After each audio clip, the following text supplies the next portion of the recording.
Hello everyone, good morning all of you. और जैसा कि हम लोग केमिस्ट्री ऑर्गेनिक को पढ़ रहे हैं और उसमें चैप्टर्स हम लोग डिस्कस कर रहे हैं। जस्ट पिछले चैप्टर के अंदर हम लोगों ने फिनॉल को कंप्लीट किया है। तो आज की क्लास में, आज के इस वीडियो लेक्चर में हम लोग शुरू कर रहे हैं नया चैप्टर जिसका नाम है ईथर। ओके, तो हमारे चैप्टर का नाम क्या हो गया? ईथर। क्या ये हमारे सिलेबस में है? अगर आप चैप्टर वाइज देखेंगे, तो अल्कोहल, फिनॉल और ईथर एक ही पूरा चैप्टर दिया हुआ है केमिस्ट्री सेकंड के अंदर। तो अभी हम लोग बात करने वाले हैं। हाँ, कुछ कहना चाहते हो आप? सर आपने कल एक वो पढ़ाया था इलेक्ट्रोफिलिक एरोमेटिक सब्स्टिट्यूशन। कब? कल की क्लास में बेटा? Yes sir. हाँ, तो सर उससे नाइट्रेशन रिएक्शन से पहले वाला वो टॉपिक वापस बताओ। नाइट्रेशन रिएक्शन से पहले वाला टॉपिक मैं अभी आपको थोड़ी देर में, एक बार ये हम पहले लेक्चर पूरा कर लें एंड देन उसके बाद मैं आपको अभी लाइव उसको दोबारा से बता दूंगा। एक बार पहले इस चैप्टर को कर ले बेटा, हम, है ना? फिर मैं आपसे वापस से एक बार बात करूंगा इसी टॉपिक पे। तो एक बार पहले हम इस चैप्टर को पढ़ लेते हैं, उसके बाद मैं आपको वो पूरा एक्सप्लेन करूंगा जो आप मुझसे पूछ रही हैं, ठीक है ना? तो एक बार के लिए पहले एक बार इस चैप्टर को सीख लो, फिर हम आगे बढ़ते हैं, है ना बेटा? जरूर अभी करेंगे हम डिस्कस उसे, आप पेशेंस रखो थोड़ा सा। ईथर में सबसे पहले मैं आपको बताता हूं इसका इंट्रोडक्शन। क्योंकि हर चैप्टर में पहले हमें इंट्रोडक्शन का पता होना चाहिए कि वो हो है क्या। तो जैसे कि स्टूडेंट्स, RH इसे बोला जाता है एल्केन। देखना आप एक बार जरा, एल्केन में से हाइड्रोजन हटा के यदि X जोड़ दे, हाँ बेटा, ये X क्या होता है? हैलोजन होता है, आप सभी जानते होंगे। गुड। तो ये बन जाता है एल्काइल हैलाइड या हेलो एल्केन। ये हमारा सबसे पहला चैप्टर था। यदि इस X को हटा करके OH जोड़ दें तो ये क्या बन जाता है? अल्कोहल बन जाता है। ये हमारा अभी वाला चैप्टर चल रहा था। अब इस हाइड्रोजन को हटा के यदि OR जोड़ दें, हाँ भाई, OH मतलब हाइड्रोक्सी और OR का मतलब होता है एल्कोक्सी। कौन सा group? Alkoxy group, elk oxy. जब एल्कोक्सी को जोड़ दें एल्केन में हाइड्रोजन हटा के, तो ये पूरी स्पीसीज कहलाती है ईथर। तो ईथर का परिचय क्या हुआ? ईथर का इंट्रोडक्शन ये हुआ बच्चों कि ईथर में जो ऑक्सीजन होता है ना, डाइवेलेंट, जिसमें दो वैलेंसी बनती है, उसके दोनों तरफ दो एल्काइल समूह यानी एल्काइल ग्रुप अटैच होते हैं। ये होता है ईथर। यदि बच्चों ऑक्सीजन के एक तरफ एल्किल है, एक तरफ हाइड्रोजन है, ये अल्कोहल होता है। और यदि दोनों तरफ ही हाइड्रोजन है तो इसे हम वाटर कहते हैं, यानी कि जल, H2O। ये बात समझ में आ रही है? तो सबसे पहले तो ईथर को माइंड में सेट करो कि what is the ether. Ether are the alkoxy alkane. अगर आप बोले इसका यूपीएससी नाम, they are the alkoxy alkane. और इनका ट्राइवियल यानी कि रूढ़ पद्धति के अंदर नाम होता है डाई एल्किल ईथर। अब ये एल्किल क्या है? ये एल्किल दोनों तरफ जुड़े हुए एल्किल समूह है, ग्रुप से, इन्हें कहते हैं डाई एल्किल ईथर। हाँ जी। तो देखिए स्टूडेंट्स, आपने सबसे पहले ईथर का इंट्रोडक्शन लिया है। कुछ एग्जांपल ले तो और ढंग से समझ में आएगा। जैसे मैंने क्या किया बच्चों, मैंने दोनों एल्किल जो ग्रुप हैं वो मैंने मैथिल ग्रुप जोड़ दिए। मैथिल का परिचय आप ले चुके हो, ये होते हैं दो मैथिल ग्रुप। तो इसका नाम हो जाएगा डाई मैथिल ईथर। हाँ, डाई मैथिल ईथर हो गया इसका नाम, या मिथोक्सी मैथेन, इसे IUPAC में कहेंगे।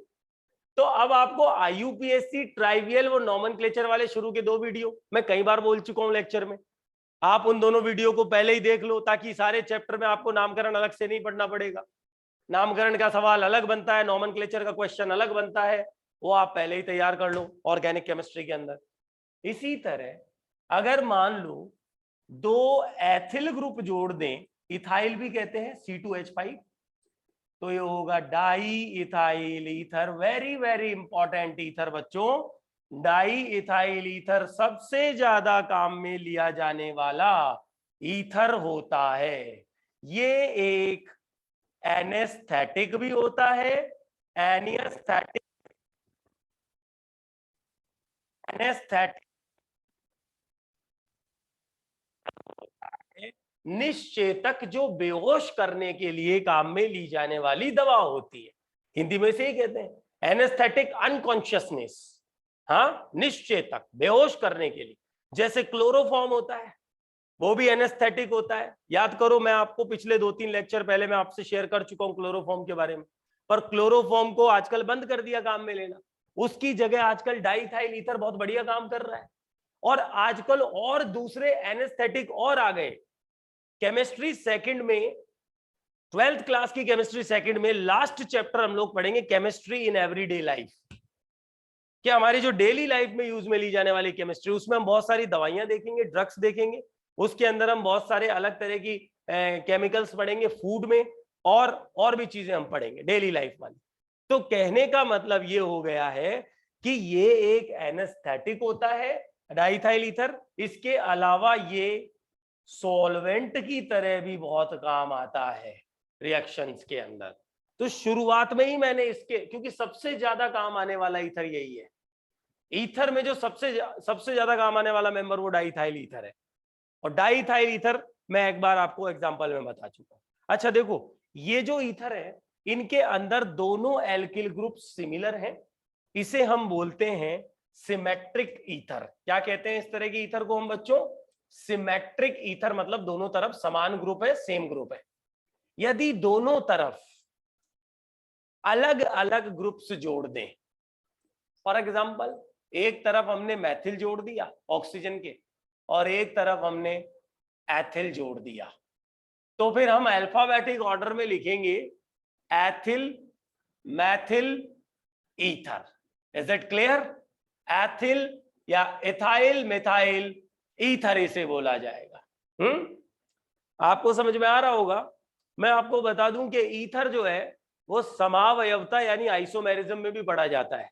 ये और बात है कि हम लोगों के CUET के सिलेबस में केवल 12th की केमिस्ट्री है और उसमें आइसोमेरिज्म सिलेबस में नहीं है, वरना हम आइसोमेरिज्म जब पढ़ते तो उसके स्ट्रक्चरल आइसोमेरिज्म के 5 इंपॉर्टेंट टाइप्स हम पढ़ते, और उसके अंदर एक टाइप आता है बच्चों मेटामेरिज्म। हाँ, मेटामेरिज्म या मध्यावयवता, अगर आपने पढ़ी हो तो 11th क्लास के दौरान, हालांकि इतनी ज्यादा डिटेल में NCERT में है नहीं, पर फिर भी यदि आपने पढ़ी हो मेटामेरिज्म को, तो मेटामेरिज्म जो है वो ईथर शो करते हैं, ध्यान रखना, दोनों तरफ एल्किल चेन बदल जाती है, वो मेटामेरिज्म होता है। बट इस वक्त स्कोप में नहीं है इसलिए मैं बात नहीं कर रहा ज्यादा, लेकिन मैंने आपके सामने जो अब उदाहरण लिखा, एग्जाम्पल लिखा, वो अनसिमेट्रिकल, क्या बच्चों, वो कौन से ईथर का एग्जाम्पल हो गया? असममित यानी अनसिमेट्रिकल ईथर का उदाहरण हो गया, क्योंकि इसके एक तरफ मैथिल है और दूसरी तरफ 2 कार्बन वाला एथिल है। तो अनसिमेट्रिकल ईथर और सिमेट्रिकल ईथर, इसका मीनिंग भी आपको समझ में आ गया, इंट्रोडक्शन आपको समझ में आ गया ईथर क्या होते हैं, कंपैरिजन करते हुए आप चल रहे हो। सिमेट्रिकल ईथर क्या होते हैं, नामकरण यानी नॉमेनक्लेचर भी कैसे करते हैं, ब्रीफ में, शॉर्ट में मैंने आपको यहां बता दिया है, नॉमेनक्लेचर डिटेल में पहले ऑलरेडी हो चुका है, ठीक है ना। Unsymmetrical ether. इसी तरह बच्चों आपको मैं याद दिलाऊं कि अभी पिछले फिनॉल वाले लेक्चर में आप लोग फिनोलिक ईथर को पढ़ के आ चुके हो। फिनोलिक ईथर के अंदर फिनोलिक ऑक्सीजन पर एक एल्काइल जोड़ दो तो यह बनता है फिनोलिक ईथर। अब केमिस्ट्री क्या कह रही है, केमिस्ट्री क्या कह रही है, देखिए कि फिनोलिक ईथर को हम ऐसे लिखें, ROPH,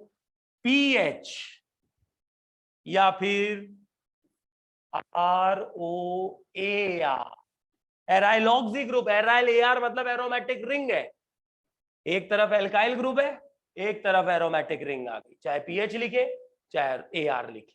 तो ऐसे कंपाउंड्स भी ईथर ही कहलाएंगे, लेकिन इनको हम फिनोलिक ईथर भी नाम दे देते हैं, इनमें एरोमेटिक रिंग प्रेजेंट होती है। तो आई थिंक आप लोगों को ईथर का बहुत अच्छे से इंट्रोडक्शन समझ में आ गया होगा मेरे हिसाब से। अब इसके बाद ईथर के अंदर हमें केवल दो ही चीजें सीखनी है, केवल और केवल दो चीजें सीखनी है बच्चों।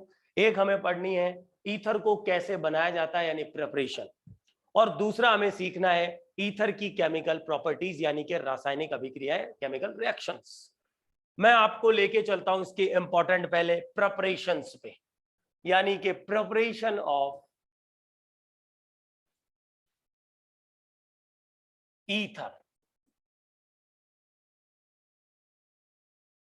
बस आप समराइज करते चलिए चैप्टर्स को, इससे बाहर जाने के बहुत कम चांस होंगे सीयूईटी लेवल पे। इतनी तैयारी आपकी मोर देन सफिशिएंट है सीयूईटी के लिए। हाँ, और क्योंकि अभी सीयूईटी जो है वो एनटीए करवाने वाला है, अभी तक कोई मॉक टेस्ट वगैरह भी डाले नहीं है, किस तरह का लेवल वो रखने वाला है इस बार एग्जाम का, क्योंकि ये पहली बार कंडक्ट हो रहा है एग्जाम ही अगर देखा जाए तो अब लेवल का हमें मान के चलो, आप पहला बैच हो, आप फर्स्ट टाइम स्टूडेंट सीयूईटी में बैठ रहा है, क्योंकि इससे पहले अलग अलग तरह से होते थे एग्जाम, अब ये कॉमन एंट्रेंस टेस्ट इस बार हो रहा है।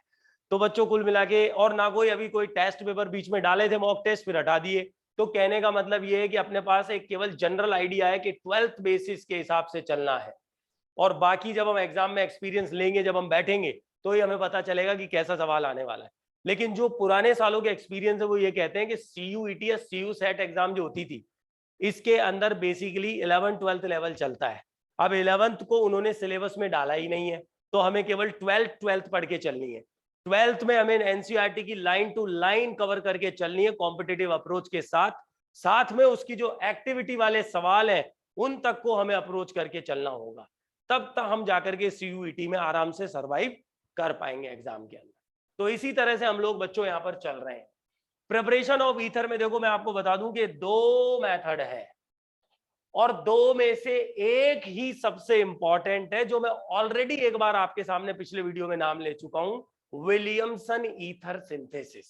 फिनॉल वाले वीडियो में मैंने उसका नाम लिया था, मैं सबसे पहले उसी को आपके सामने लिख रहा हूं, विलियमसन ईथर सिंथेसिस। सबसे मोस्ट इंपॉर्टेंट प्रिपरेशन तो बच्चों यही है, विलियमसन ईथर। ईथर वाले चैप्टर में यदि कोई इंपॉर्टेंट है तो वो विलियमसन ईथर प्रिपरेशन के अंदर। बात आती है कि इसमें ईथर किससे बनाते हैं, ध्यान रखना, इसके अंदर ईथर बनाते हैं अल्कोहल के सॉल्ट से। अब आपको सबसे पहले जानकारी होनी चाहिए कि अल्कोहल का सॉल्ट क्या है। बच्चों ध्यान देना कि जब अल्कोहल पर स्ट्रॉन्ग बेस डालते हैं तो अल्कोहल वाली प्रोटोन को ये बेस लेके निकल जाता है, और अल्कोहल अपनी प्रोटोन लूज करके यानी एसिडिटी वाली रिएक्शन शो करता हुआ क्या बना लेता है, सॉल्ट बना लेता है। जैसे कल फिनॉल में हम NaOH डाल रहे थे तो फिनॉक्साइड बन रहा था पिछली क्लास में, इसी तरह अब मैं आपको बता रहा हूं अल्कोहल पर जब बेस डालेंगे स्ट्रॉन्ग तो क्या बनेगा, अल्कोहल का सॉल्ट। याद रखना, सॉल्ट अल्कोहल का, यानी इसका नाम होगा सोडियम एल्कोक्साइड। क्या नाम होगा इसका, सोडियम एल्कोक्साइड। आपको सोडियम पे फोकस नहीं करना है, सोडियम तो काउंटर कैटायन है, सोडियम तो इस सॉल्ट के अंदर कैटायन पोर्शन है।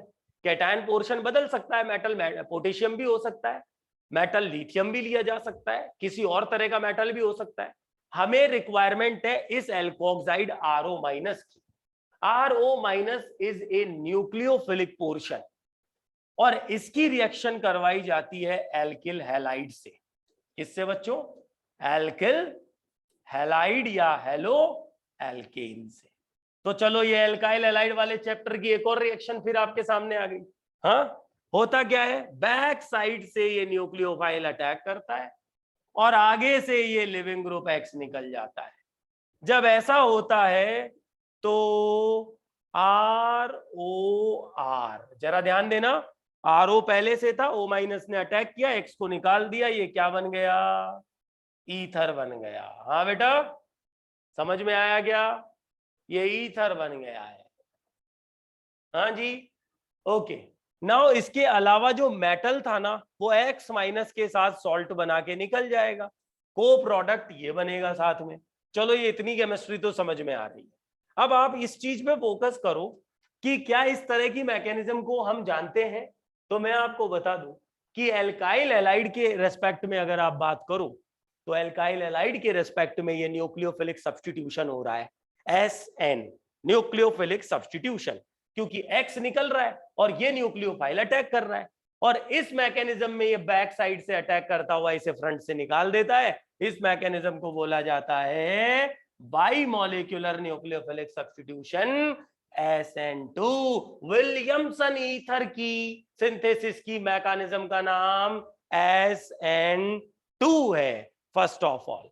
पर फिर भी डिपेंड करेगा कि एल्किल एलाइड सबस्ट्रेट क्या है। देखो, एक बार आप SN2 इसको मार्क कर लेना कि इसके अंदर SN2 ही मैकेनिज्म चलती है। मैं कुछ एग्जांपल लेता हूं, और एग्जांपल में मैं पता है क्या करूंगा, मैं यहां जो R है ना, ये और ये वाला R मैं चेंज करता चलूंगा, बस। ये एल्किल समूह है ना, बस ये बदलूंगा मैं। तो अलग अलग एग्जांपल में कुछ हमें एक्सपीरियंस मिलेगा, सीखने को मिलेगा। फर्स्ट ऑफ ऑल, आपको ये तो समझ में आ गया कि विलियमसन ईथर के अंदर सोडियम का एल्कोक्साइड एल्काइल हैलाइड से रिएक्ट करता है, न्यूक्लियोफिलिक सब्स्टिट्यूशन होता है, SN2 मैकेनिज्म से ये रिएक्शन होती है और ईथर इसका प्रोडक्ट बन के आता है। नाउ मैं एक एग्जांपल लेता हूं, देखो इसका आपके सामने। मैंने क्या किया, मैंने लिया MEONA, ओके, और यस कृष्णा,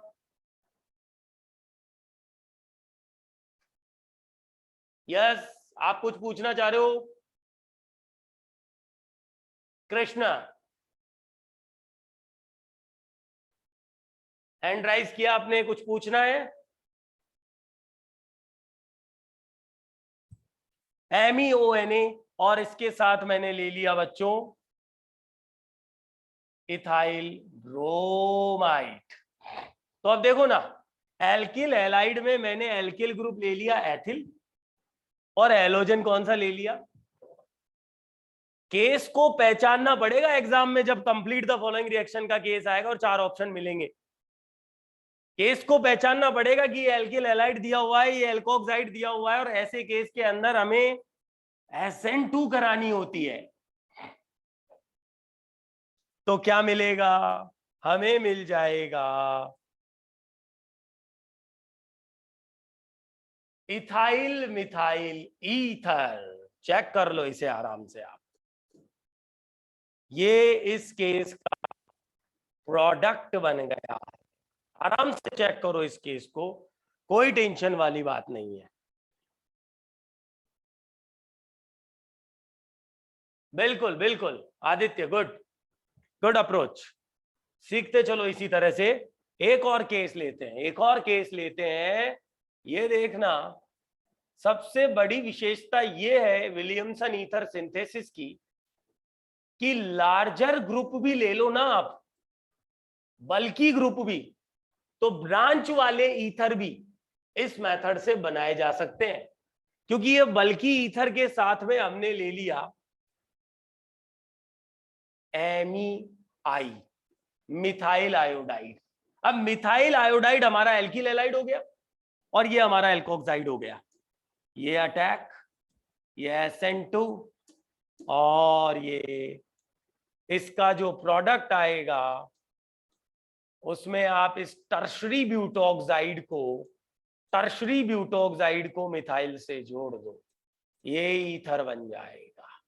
एक बार आपको मैंने ये 2 केस बताए हैं, ये दोनों केसेस आप ढंग से ऑब्जर्व करो। विलियमसन ईथर सिंथेसिस में एक बार इनिशियल ये 2 एग्जांपल्स आप एक बार चेक करो कि क्या ये फेवरेबल है। अब देखो, इसमें आपको एक बात और सिखा देते हैं, क्योंकि विलियमसन ईथर सिंथेसिस की एक ड्रॉबैक है, एक ड्रॉबैक, एक कमी क्या है वो मैं आपको बता देता हूं। ड्रॉबैक का मतलब तो समझते होंगे ना।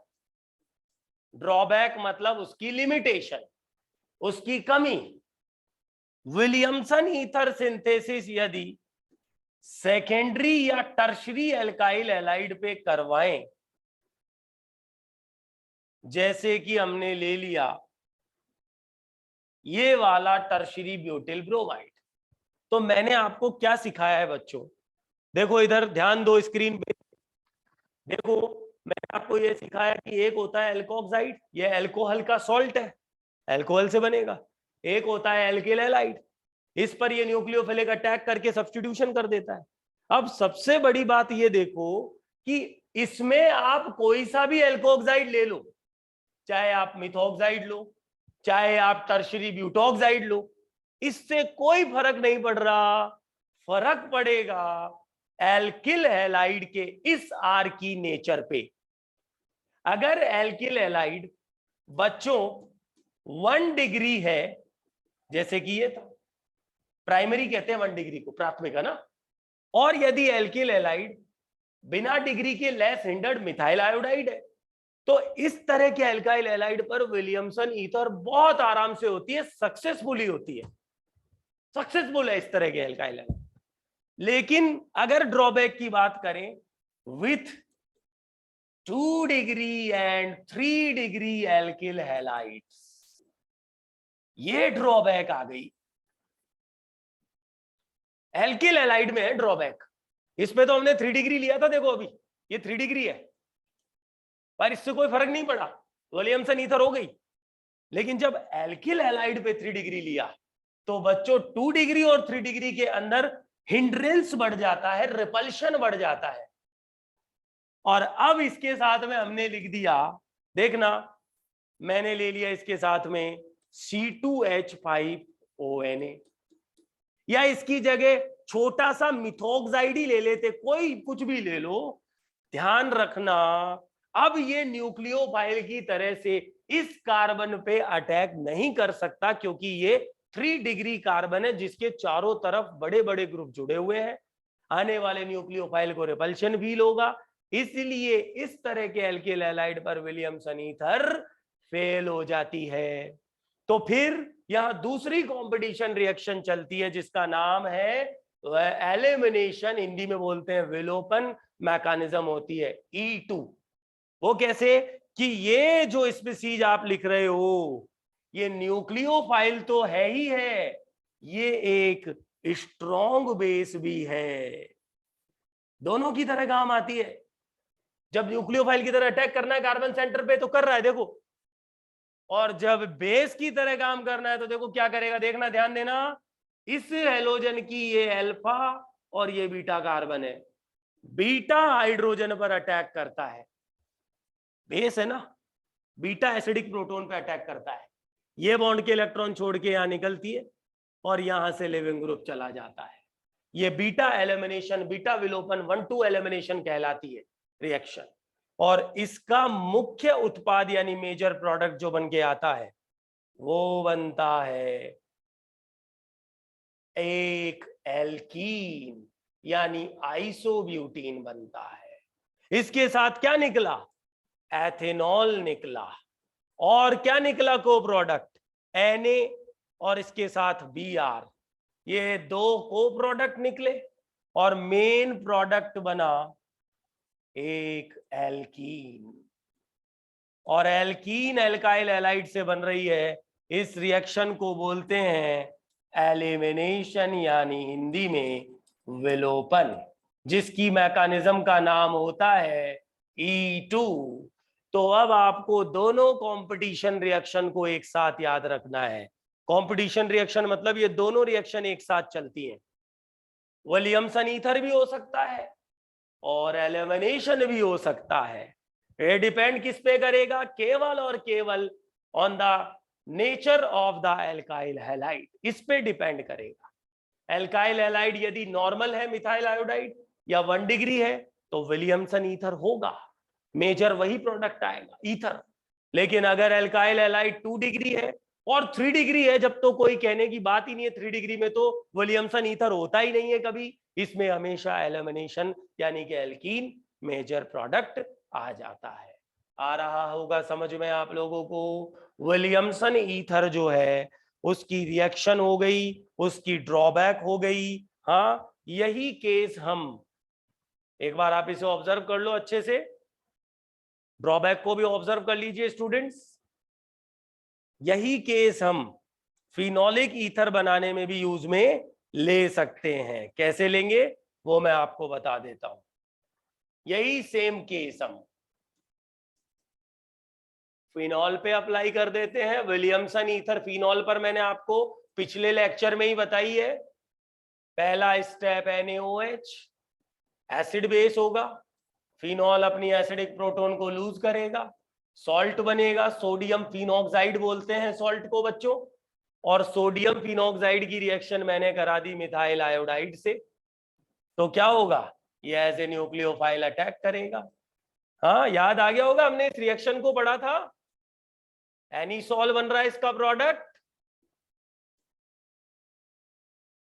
जो एक ईथर है, फिनोलिक ईथर है। लास्ट लेक्चर में हम इसे देख चुके हैं। ठीक है,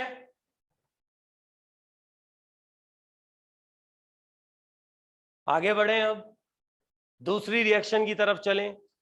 प्रिपरेशन में दो ही मेथड आपको ध्यान रखनी है। विलियमसन ईथर हो गई है, लेकिन विलियमसन ईथर की ड्रॉबैक को आप ध्यान में रख के चलेंगे कि 3 डिग्री एल्काइल हैलाइड और 2 डिग्री के साथ एल्कीन भी बनता है।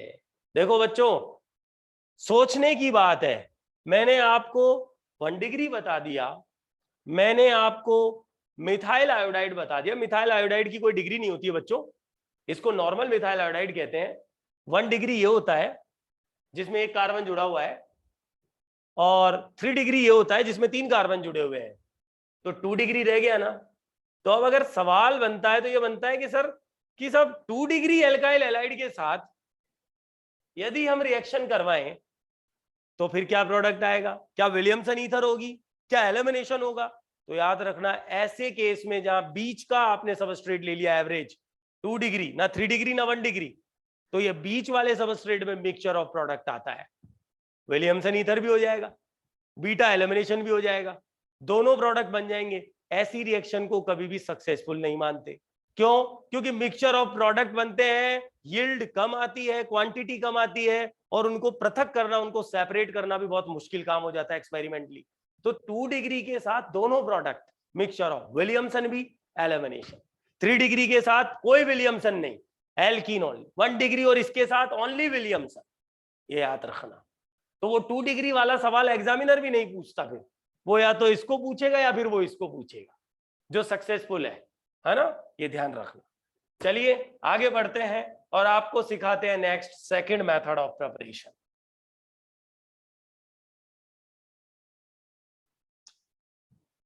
ये है बाय द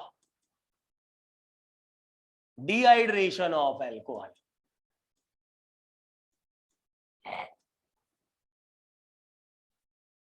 एल्कोहल के डिहाइड्रेशन, मैं तो कहता हूं एल्कोहल का डिहाइड्रेशन जब भी नाम आता है ना सामने, एक ही केमिस्ट्री याद आती है, E1 मैकेनिज्म। कौन सी? E1। और डिहाइड्रेशन ऑफ एल्कोहल, डिहाइड्रेशन का हिंदी में मतलब होता है निर्जलीकरण, यानी वाटर का निकल जाना। जब भी एल्कोहल से वाटर निकलता है ना, ये मान के चलो एलिमिनेशन होके बीटा हाइड्रोजन निकल के एल्कीन प्रोडक्ट बनता है। लेकिन यहां हम ईथर बना रहे हैं, तो आपको मैं बता दूं, मैं एक केस लिखता हूं, देखो आपके सामने, आपको उससे समझ आएगा। एथेनॉल पर H2SO4 यानी कि एसिडिक मीडियम स्ट्रॉन्ग डाला जाता है, तो हमने ये पढ़ा है कि इस केस में बीटा विलोपन, बीटा एलिमिनेशन होके एल्कीन बनता है, ईथीन। ये कैसे हुआ? ये ऐसे हुआ कि एक OH और इसके पड़ोसी कार्बन पे एक H2O निकल गया in the presence of sulphuric acid. लेकिन बच्चों अब इस केस को मैं दो हिस्सों में बांट रहा हूं, वापस वही H2SO4। ये थोड़ा हाई टेम्परेचर पे, लगभग 170 डिग्री सेल्सियस, और ये थोड़ा लो पे। लो से मतलब है इसके कंपेयर में थोड़ा कम, कितना, लगभग 130 टू 140 डिग्री सेल्सियस टेम्परेचर। तो इस टेम्परेचर वेरिएशन में चेंज करने में केमिस्ट्री ही बदल गई। ऊपर जब टेम्परेचर ज्यादा रखा गया तो H2O निकल के एल्कीन मुख्य उत्पाद यानी मेजर प्रोडक्ट बना। हाँ भाई, और नीचे जब लो टेम्परेचर रखा गया तो सेम कंडीशन में लेकिन टेम्परेचर कम होने पर बच्चों di ethyl ether major product बन के आया, ईथर। अब बात यह है कि ये डिहाइड्रेशन से ही बन रहा है, इसके साथ एक H2O निकल रहा है, लेकिन वहां एलिमिनेशन हो रहा है, यहां सब्स्टिट्यूशन हो रहा है। कैसे हो रहा है इसे समझा देता हूं आप लोगों को कि डिहाइड्रेशन ऑफ एल्कोहल के अंदर आपको बस यही चीज ध्यान रखनी है कि यदि ये एल्कोहल 1 डिग्री टाइप का है तो इस तरह के एल्कोहल के अंदर पॉसिबिलिटी होती है न्यूक्लियोफिलिक सब्स्टिट्यूशन की। कैसे होती है इसे समझने के लिए मैं एक छोटी सी मैकेनिज्म की झलक आपको दिखा देता हूं, क्योंकि हमारा स्कोप तो ये है बच्चों, ये नहीं है। हमें तो ईथर बनाना है, हमें बीटा एलिमिनेशन नहीं कराना, हमें ईथर बनाना है। हाँ, एल्कोहल पर जब भी स्ट्रॉन्ग एसिड डाले जाते हैं ना, H2SO4 H3PO4, तो एसिड की क्या नेचर होती है, H+ देने की। H+ जैसे ही ये देता है एल्कोहल इसे एक्सेप्ट करता है और ये बन गया एक बहुत ही अच्छा लिविंग ग्रुप। अब इसके बाद इसका खुद का ही दूसरा मॉलिक्यूल मैं ऐसे लिख दूं, as a nucleophile, as a nucleophile इस पर अटैक करके इसे डिस्प्लेस कर देता है। और जैसे ही ये डिस्प्लेसमेंट हुआ आप देखोगे कि हमारा ये प्रोडक्ट बन के आएगा। कैसे बनेगा, एक स्टेप और बढ़ा के लिख लेते हैं। एनसीईआरटी में बच्चों पूरी मैकेनिज्म दी हुई है, ऐसा नहीं है कि एनसीईआरटी में नहीं, पूरी डिटेल में है बच्चों। और मैकेनिज्म हम क्यों पढ़ते हैं, ताकि हमें कॉन्सेप्ट समझ में आ जाए कि ये कैसे बन रहा है। H+ निकल गई और ये प्रोडक्ट बन गया।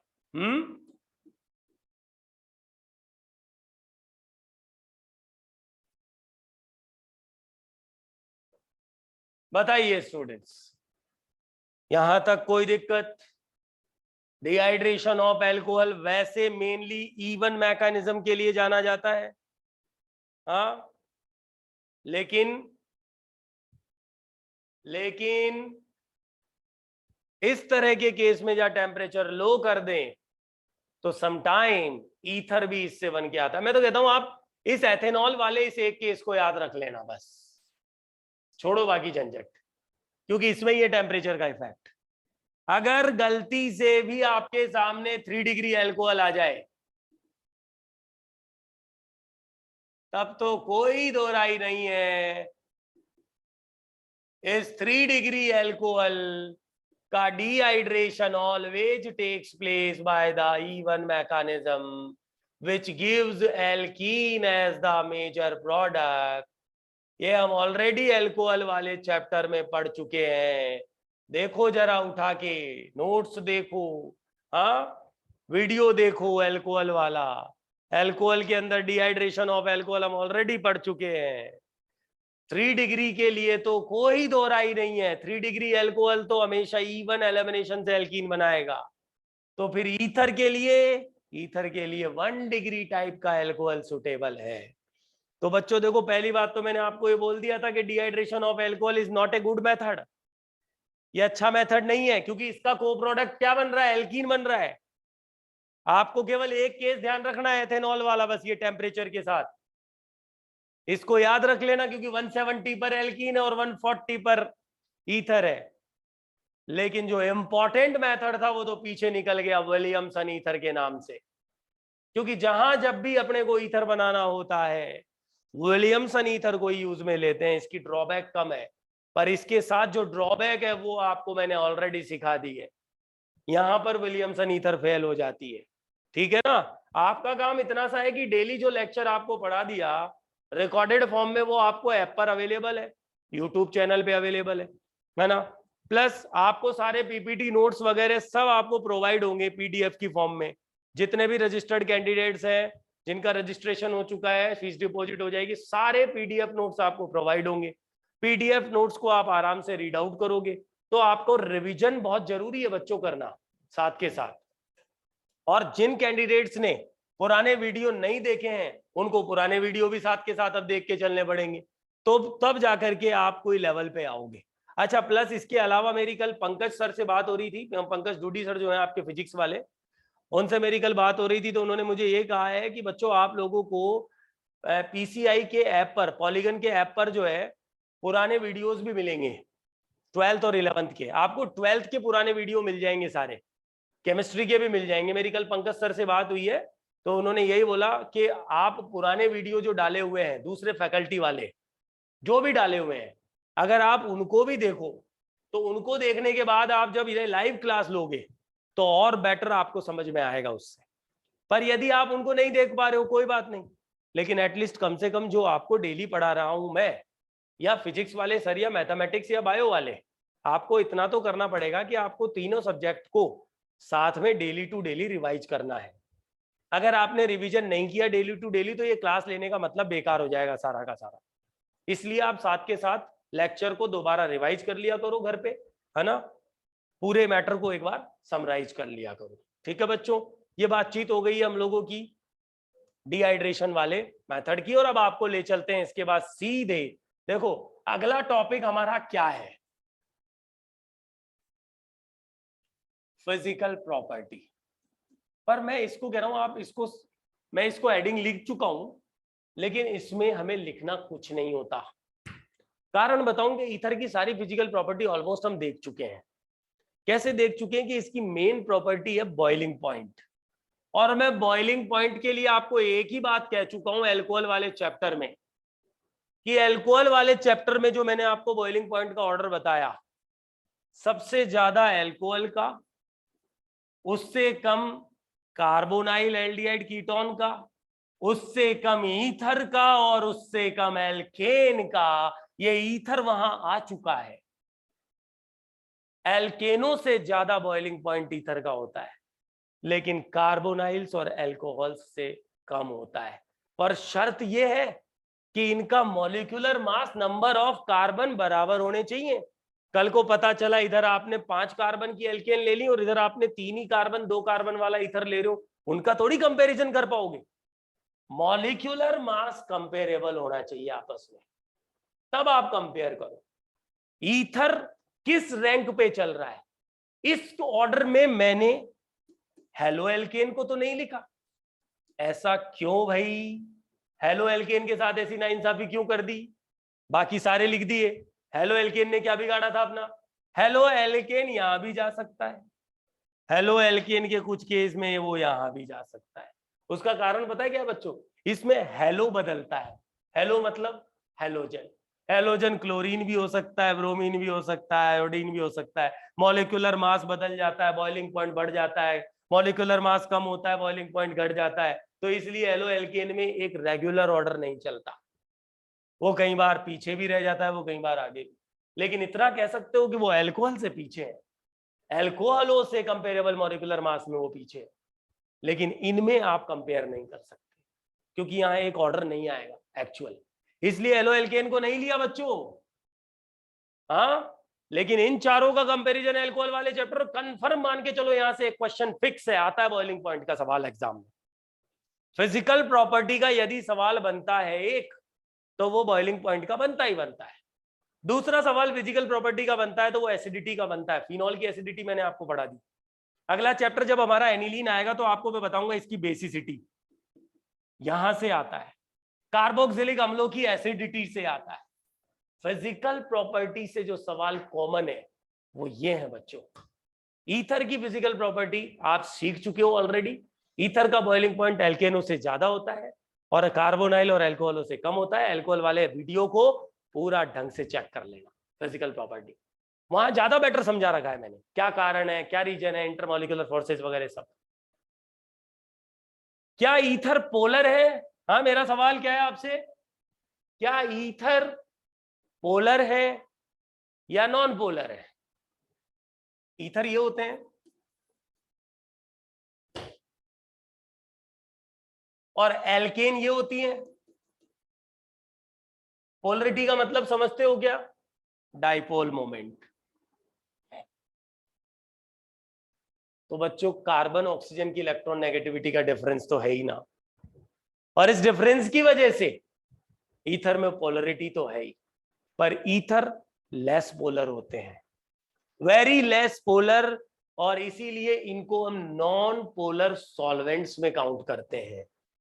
नॉन पोलर सॉल्वेंट्स की गिनती में जाते हैं ईथर। याद रखना, पानी यानी कि वाटर यानी कि जल, H2O एक पोलर सॉल्वेंट है, अल्कोहल एक पोलर सॉल्वेंट है।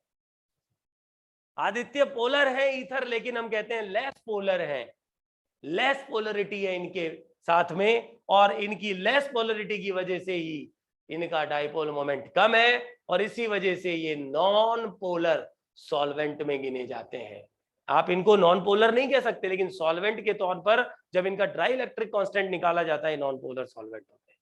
साथ ही साथ ईथर जो है वो वाटर में सॉल्यूबल भी होते हैं। क्या कहा मैंने? Ethers are water soluble. Why? Because they show hydrogen bonding with the water molecule. Ethers are soluble in the water.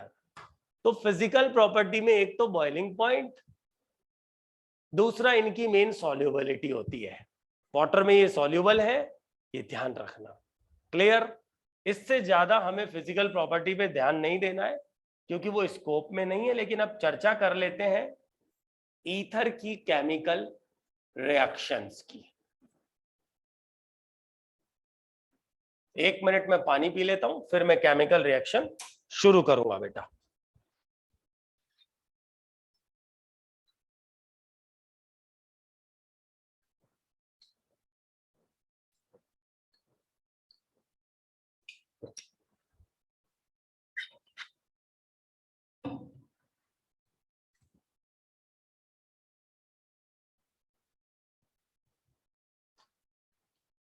Yes everyone, हम लोग बात करते हैं ईथर की केमिकल रिएक्शंस की। तो ईथर में सबसे पहली बात आपको ध्यान रखनी है that ethers are less reactive.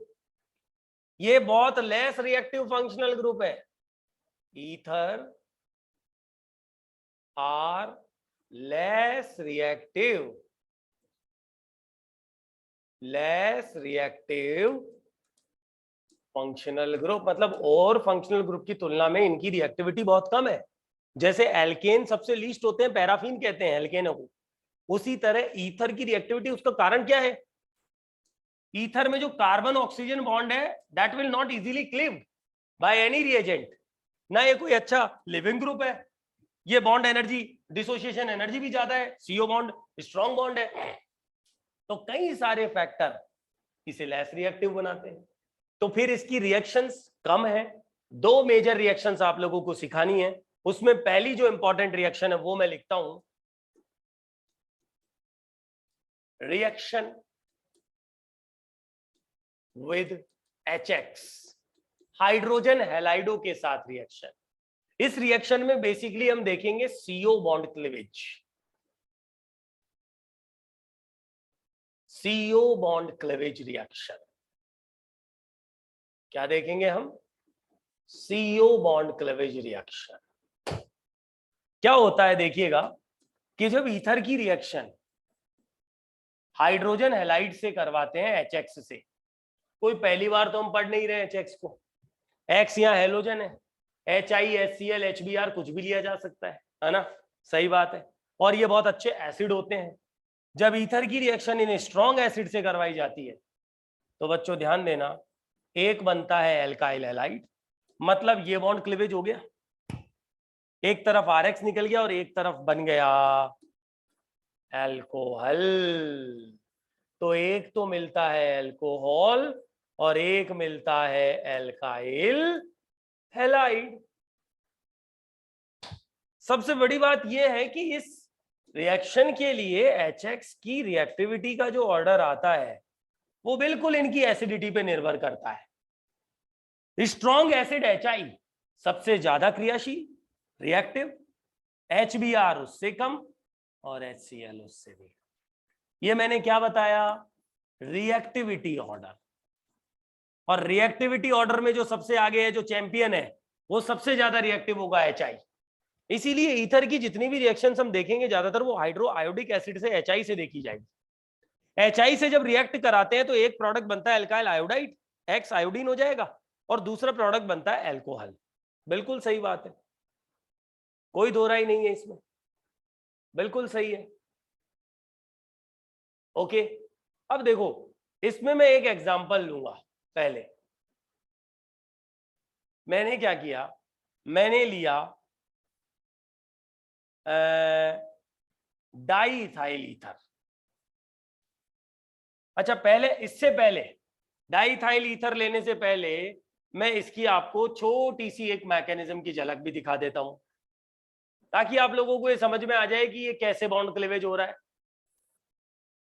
बच्चों, जहां पर एल्कोहल, ईथर, फिनॉल, जिनके ऑक्सीजन के पास लॉन पेयर न्यूक्लियोफिलिक है, अगर आपने एसिड डाल दिया, जैसे हमने क्या लिया, HI लिया, स्ट्रॉन्ग एसिड है, पावरफुल एसिड है, तो ऑक्सीजन का लॉन पेयर पहले प्रोटॉन को एक्सेप्ट करके एसिड बेस करके, बस 10 मिनट में है ना, एक्सेप्ट करके, हाँ क्या करता है, एसिड बेस रिएक्शन करता है।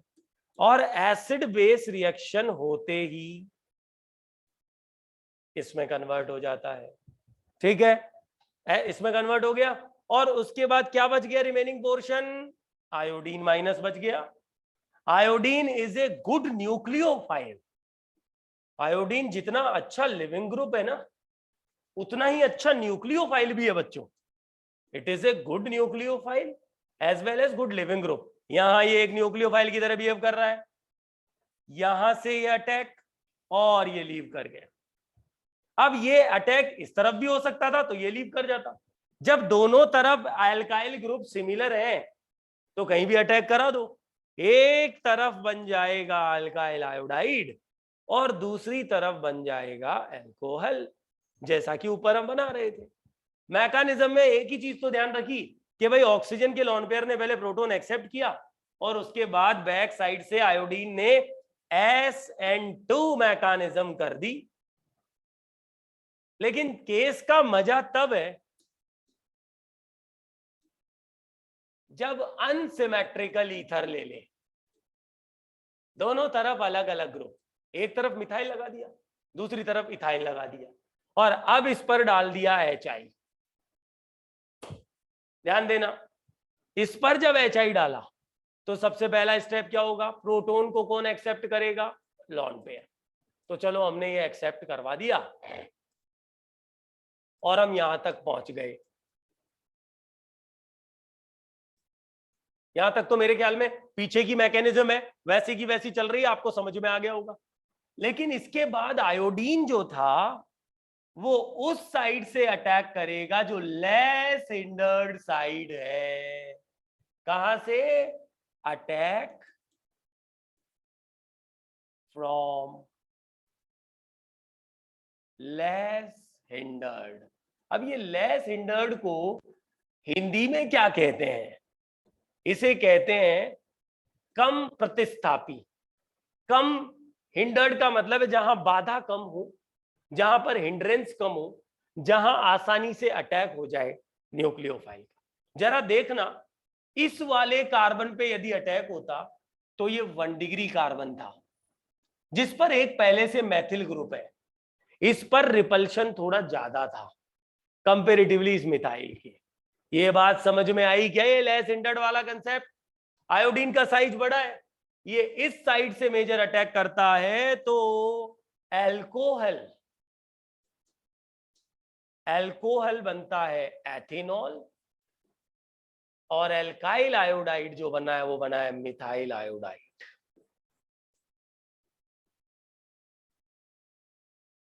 जो प्रोडक्ट दूसरे बन सकते थे उसमें आयोडीन इधर से अटैक करता और ये निकलता, तो इधर बनता मेथेनॉल और इथाइल आयोडाइड। याद रखना, ये इस रिएक्शन के प्रोडक्ट नहीं बनते। इसके मुख्य प्रोडक्ट ये है, आयोडाइड मिथाइल का बनता है, एल्कोहल इथाइल का बनता है। आयोडाइड इथाइल का और एल्कोहल मिथाइल का ये नहीं बनेगा, ये माइनर है। उसका कारण मैंने आपको सिखा दिया है। क्लियर? ये ध्यान रखना, with unsymmetrical ether.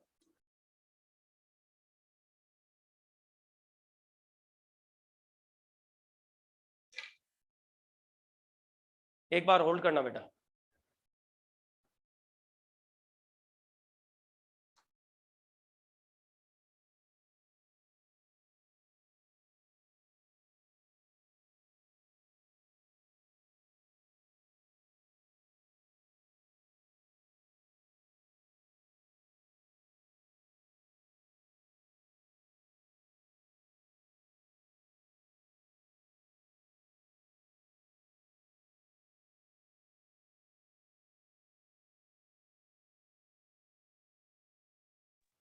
Yes students, तो ये रिएक्शन समझ में आ गई?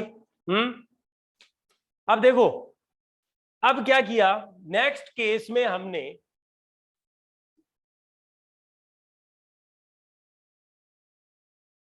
ले लिया दोनों तरफ एथिल, कोई दिक्कत नहीं है, इसमें तो कोई डाउट ही नहीं है। हाइड्रोआयोडिक एसिड डाल दिया। जब HI डालेंगे तो एक तरफ देखो, जब सिमेट्रिक आ जाए ना, तो आपको क्या कंसेप्ट लगाना, बोले एक तरफ एल्कोहल, जिस तरफ ऑक्सीजन जा रहा है उस तरफ एल्कोहल, एक तरफ आयोडाइड। सिमेट्रिक आ जाए जब, तो कोई दिमाग ही नहीं लगाना। सिमेट्रिक आ जाए जब, तो हमने क्या किया, एक तरफ तो एथेनॉल बना दिया। एथेनॉल को मैं ऐसे लिख देता हूं, आप लोगों की आदत इसको ऐसे देखने की होती है। एक तरफ तो हमने बना दिया एथेनॉल और दूसरी तरफ हमने बना दिया इथाइल। लेकिन केस का मजा तब होता है जब ये एग्जामिनर हमारे सामने लिख दे एक्सिस ऑफ HI। क्या कहा मैंने? Axis of HI। और ये रिएक्शन में टेम्परेचर भी हाई रखा जाता है, पर टेम्परेचर पे भी आप फोकस मत करो, छोड़ो इसको। आपको तो इतना ध्यान रखना है, एक्सिस का मतलब होता है अधिकता में, बहुत ज्यादा मात्रा में कंसंट्रेशन बढ़ा दी HI। तो पता है क्या होता है, एथेनॉल बनेगा प्लस इथाइल आयोडाइड बनेगा। इस बने हुए एथेनॉल का फिर से HI रिएक्शन करके आगे डिहाइड्रेशन करता हुआ इथाइल आयोडाइड बना लेता है। तो केमिस्ट्री क्या कह रही है कि इस रिएक्शन के अंदर, in that reaction, 2 molecule of ethyl iodide is the final product by the loss of water molecule। ऐसा क्यों? क्योंकि जब हमने नॉर्मल कंसंट्रेशन ली थी ना HI की, तो HI ने एक मॉलिक्यूल ईथर के साथ एक ही बार रिएक्ट किया। पूरी मैकेनिज्म मैं आपको ऑलरेडी सिखा चुका हूं बढ़िया तरीके से।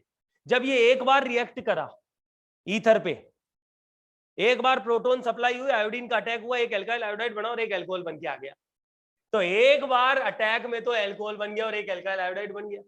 लेकिन जब एक्सिस में HI डाल दिया तो ये कंडीशन हो गई वाइग्रस, और इस सिचुएशन में HI दोबारा अल्कोहलों पर भी अटैक करता है, क्योंकि अल्कोहल के साथ HX की reaction is the case of SN1 reaction dehydration. Nucleophilic substitution, दोबारा से आयोडीन फिर अटैक करके H2O को निकाल के क्या बना लेता है, ये। तो दो मॉलिक्यूल बने क्या, एक यहां बन रहा था पहले स्टेप में, दूसरा एल्कोहल से बने। याद रखना जब HI एक्सिस में डाला जाता है तो ये मेथड कहलाता है Zeisel method of the estimation of the alkoxy group in the ether. Ether के अंदर एल्कोक्सी ग्रुप की संख्या, उसकी क्वांटिटी क्या है, ये जाइसेल मेथड से निकाली जाती है। और जाइसेल मेथड के अंदर HI की एक्सिस डालते हैं। जब हमें पता लग जाता है कि दो इक्विवेलेंट्स इथाइल आयोडाइड के आए, विच मींस दो एथिल ग्रुप इसके अंदर ईथर में प्रेजेंट है। तो Zeisel method is used for the quantitative estimation in the of the alkoxy group in the ether. Clear? तो ये एक और रिएक्शन। तो देखो क्या सीखा आपने, देखो मैं एक बार वापस समराइज करता हूं। हम पढ़ रहे थे HX के साथ रिएक्शन, ईथर की रिएक्शन जब HX से होती है तो एक बनता है एल्काइल हैलाइड, एक बनता है अल्कोहल। वाजिब बात है। जब दोनों तरफ सिमिलर ग्रुप है, किसी भी एक साइड बना दो एल्काइल हैलाइड और एक तरफ बना दो अल्कोहल, कोई दिक्कत ही नहीं है। ये सिमिलर ग्रुप वाला केस मैंने आपको अभी ये इथाइल डाइथाइल ईथर के साथ बताया। लेकिन जब HX एक्सिस में ले ले HI के साथ खास तौर पे, तो ये दोबारा रिएक्शन हो जाती है और फाइनल प्रोडक्ट एल्काइल के आयोडाइड्स आ जाते हैं। एक बात और आपने सीख ली कि अनसिमेट्रिकल ईथर के साथ रिएक्शन करवा रहे हो तो डिपेंड करेगा कि आयोडीन लेस हिंडर्ड साइड से अटैक करेगा। तो आपको ध्यान रखना है उस समय एल्काइल आयोडाइड कौन सा बन के आएगा। अब मैं एक लास्ट केस और लेके इस पूरी रिएक्शन को फिनिश करूंगा। और मैं आपको बता दूं, आप आराम से, क्योंकि आपके पास 12th की किताब पढ़ी है बच्चों, आप आराम से चेक कर लो कभी भी 12th की किताब से। मेरा जो स्टैंडर्ड चल रहा है, आप लोगों का जो लेवल चल रहा है, वो केवल 12th NCERT लेवल है।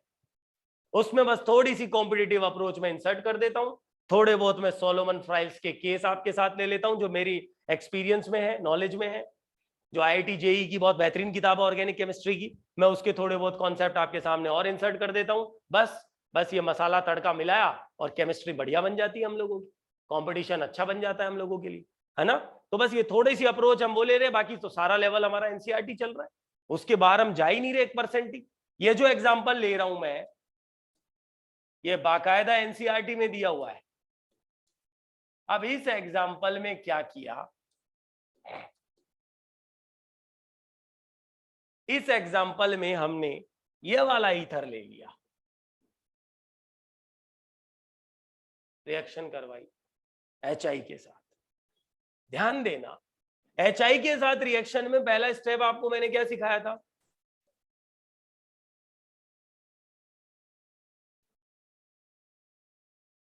ऑक्सीजन का लॉन पेयर H+ को एक्सेप्ट कर, ये हो गया। लेकिन अब आपने ये सीखा था कि जो लेस हिंडर्ड साइड है ना, ध्यान देना इस केस की तरफ, लेस हिंडर्ड साइड पर आयोडीन अटैक करेगा जो फ्री है। इससे पहले कि आयोडीन अटैक करता, 3 डिग्री ईथर, एक एल्कोक्सी ग्रुप 3 डिग्री जहां आ गया, वहां पर बॉन्ड का क्लेवेज हो गया डायरेक्टली। इससे पहले कि आयोडीन अटैक करता, उससे पहले CO बॉन्ड क्लिक, ये एक अच्छा लिविंग ग्रुप बन गया। ऐसी सिचुएशन में मैकेनिज्म अब बदल के हो गई SN1। जो पीछे मैकेनिज्म चल रही थी, जो मैंने आपको यहां बताई, वो SN2 थी। वो तब थी जब ये हिंड्रेंस कम है। और ये SN1 कब बदली, जब ये 3 डिग्री टाइप का एक ग्रुप आ गया। तो ये क्लीवेज आसानी से क्यों हुआ, क्योंकि जो एल्किल ग्रुप, जो कार्बोकेटायन बनेगा, वो हाईली स्टेबल 3 डिग्री कार्बोकेटायन बनेगा, इसके साथ एथेनॉल बनेगा। और अब इस 3 डिग्री केटायन पर आ गया आयोडीन, अटैक करके बना लेगा 3 डिग्री एल्काइल आयोडाइड। तो देखो ये केस तो पूरा ही बदल गया बच्चों। अगर इसको पढ़ा ही नहीं तो उल्टा बना के आ जाएंगे प्रोडक्ट। नॉर्मल कंसेप्ट में तो हम वहां पर अटैक कराते, और इथाइल आयोडाइड बनता और टर्शरी ब्यूटेनॉल निकलता, लेकिन वो गलत है क्योंकि इसमें तो 3 degree more stable carbocation mechanism से चल रहा है, SN1 कहते हैं इसको। समझ में आया तो डन करो, नहीं दोबारा से बताऊं आप लोगों को। हाँ भाई फटाफट करो, जल्दी करो, एक बार इसको ढंग से ऑब्जर्व करना दोबारा। हाँ जी, इसको दोबारा ढंग से ऑब्जर्व करना, वीडियो को पूरे को देखना, फिर मैं आपको दोबारा समझा दूंगा, ठीक है।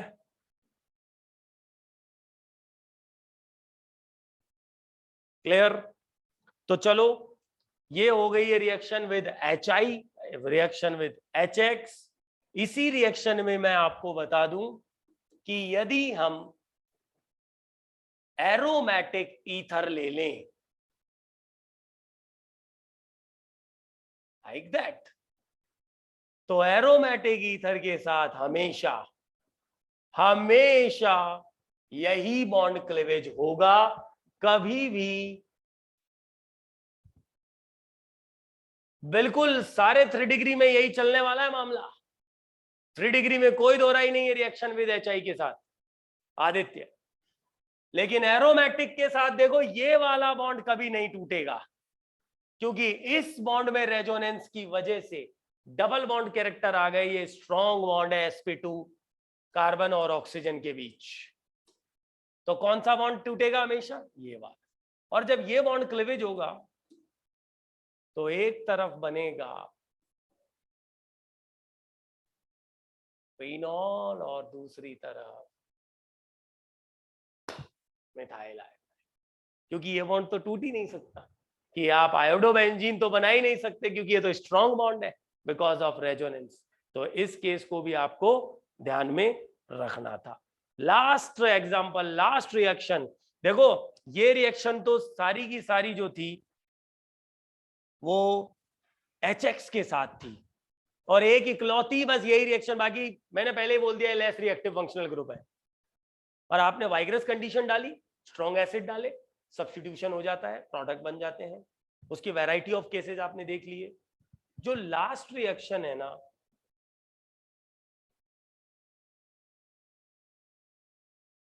वो AR ऐसी है, मैं तो ब्रैकेट में लिख देता हूं बिल्कुल सेम लाइक फिनॉल, सेम है बिल्कुल फिनॉल की तरह। अभी आपको दिखा देते हैं इस रिएक्शन को।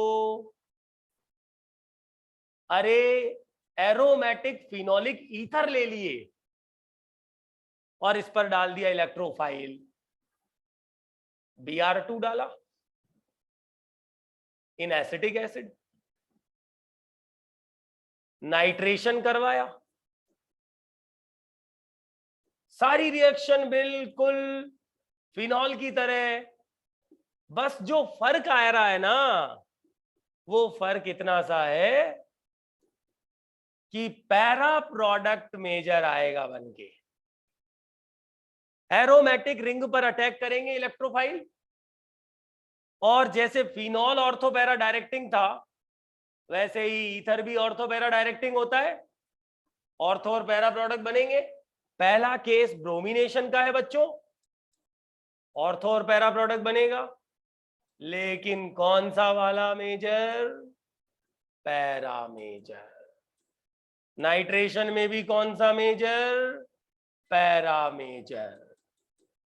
और फ्रिडल क्राफ्ट एल्काइलेशन में मैं एक काम करूं, इसको थोड़ा आगे बना दूं, फ्रिडल क्राफ्ट एल्काइलेशन में भी पैरा मेजर। अब आप सोचोगे कि भाई फिनॉल में तो कुछ केसेस में ऑर्थो भी बन रहा था सॉरी, लेकिन एनीसॉल के केस में ऐसा क्या हुआ कि सारे के सारे पैरा मेजर आ गए, ऑर्थो में माइनर बन के आ रहा है?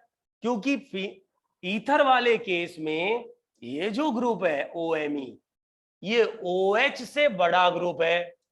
OH में हाइड्रोजन होता है फिनॉल वाले OH में, जबकि ईथर में OMe है। मिथाइल ग्रुप बड़ा ग्रुप है, और लार्जर ग्रुप में ऑर्थो पर रिपल्शन ज्यादा होगा। रिपल्शन ज्यादा होने की वजह से सारे के सारे इलेक्ट्रोफाइल पैरा पर मेजर प्रोडक्ट दे जाते हैं, चाहे वो NO2 प्लस हो, चाहे वो Br प्लस हो, चाहे वो मिथाइल एल्काइलेशन हो। बच्चों ये वाले ऑर्थो बनते हैं फिनॉल में मेजर। ब्रोमिनेशन वाला तो पैरा बन रहा है फिनॉल में भी, लेकिन ये वाले केस में फिनॉल में ऑर्थो बनता है मेन, लेकिन एनिसॉल के केस में सारे प्रोडक्ट पैरा बन के आते हैं। क्लियर? तो ये ARSE के कुछ केसेस भी आपको ध्यान रखने थे। ये ईथर पूरा चैप्टर ही फिनिश कर दिया मैंने एक लेक्चर के अंदर, क्योंकि इससे ज्यादा सीखने को और कुछ था नहीं ईथर के अंदर। अब इस पूरे चैप्टर में अल्कोहल, फिनॉल और ईथर में जो भी एक्टिविटी के क्वेश्चंस हैं, मैं एक काम करूंगा कि कल पहले मैं वो एक्टिविटी वाले सवाल इस पूरे चैप्टर के सॉल्व करूंगा लेक्चर में लाइव। हमें क्या करना है, हमें अल्कोहल वाला पूरा चैप्टर पढ़ के बैठना है क्लास में, हमें फिनॉल वाला पूरा चैप्टर पढ़ के बैठना है कल की क्लास में, और हमें ईथर वाला पूरा चैप्टर पढ़ के बैठना है कल की क्लास में। तो बच्चों जो कल की लाइव क्लास होगी ना, उसमें पहले क्वेश्चंस होंगे सारे एनसीईआरटी वाले, एक्टिविटी वाले। जो वो क्वेश्चन सॉल्व करने में तभी मजा आएगा जब आपने अल्कोहल, फिनॉल और ईथर को पूरे को पढ़ लिया। तो मेरे सारे वीडियो ढंग से ऑब्जर्व कर लेना, सारी कैलकुलेशन बैठा लेना, और कल लेके बैठना रफ कॉपी लाइव क्लास में। तो मैं कुछ सवाल दूंगा और साथ के साथ उन्हें सॉल्व भी करवाऊंगा। क्लियर? लेकिन आप पहले उनको सॉल्व करोगे तो मजा आएगा, आपको गलती पकड़ में आएगी, तो उससे आपकी अप्रोच और बढ़ जाएगी। तो कल मिलेंगे आपसे लाइव क्लास के अंदर, ओके, कुछ सवालों के साथ और फिर आगे नेक्स्ट चैप्टर के साथ। अभी के लिए बेटा गुड बाय। और आप लोगों की जो आगे की क्लासेज है फिजिक्स वाली, वो सब इवनिंग में होगी। अभी सुबह आज केवल केमिस्ट्री की क्लास है, पंकज सर का भी फोन आ गया था, तो आप लोगों की जो अगली क्लास है इवनिंग में होगी, वो फिजिक्स वाली, बायो, मैथ वाली जो भी क्लासेज हैं सब इवनिंग में रहेंगी। ओके बच्चों, कल मिलते हैं मॉर्निंग के अंदर केमिस्ट्री की क्लास में।